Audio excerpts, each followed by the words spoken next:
With the Easter season nearly here, you may end up getting a little bit busy and yes, stressed. First, here's some ideas to kind of cope with that stress. Write down everything so you do not forget everything on your to-do list, especially if you have company coming in this week. Try to stay active and stick to your workout routine before the day gets away from you. Also, make sure there is time for you, whether this is before bed or when you wake up in the morning. If you do make plans, make sure they are realistic on how much you can take on.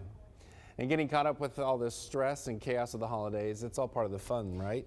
It is part of the fun. It is part of the deal. But it could lead to a heart attack too. Worst case scenario, I guess. It potentially can. There are elevated levels of cortisol in stress. That is, cortisol is the stress hormone. And we got to figure out ways of dealing with our stress. And that what you just went over was a really good way of doing this, which was taking a little bit of time off to yourself. Every day, it's important that you take some time off to yourself.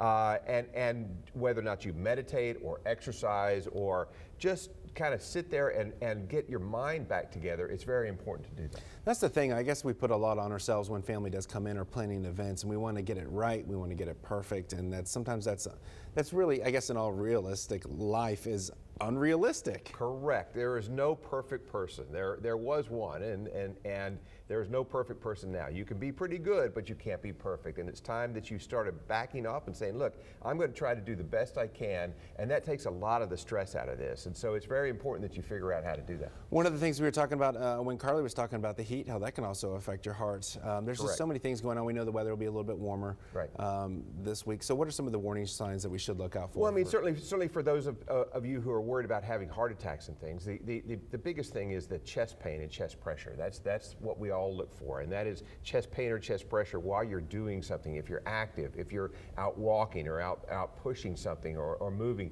and you start noticing, you know, I can't quite do now what I did a month ago or 6 months ago, or I start getting chest pain with that, that's important.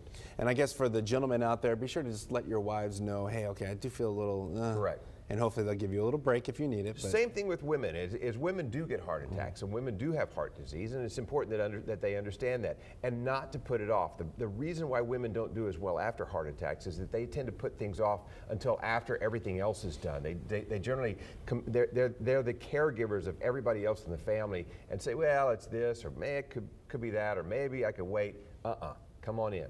Okay, sounds good. We want to see you. Well, if you have a question for Dr. Silverman, all you need to do is send us a text at 361-855-6397.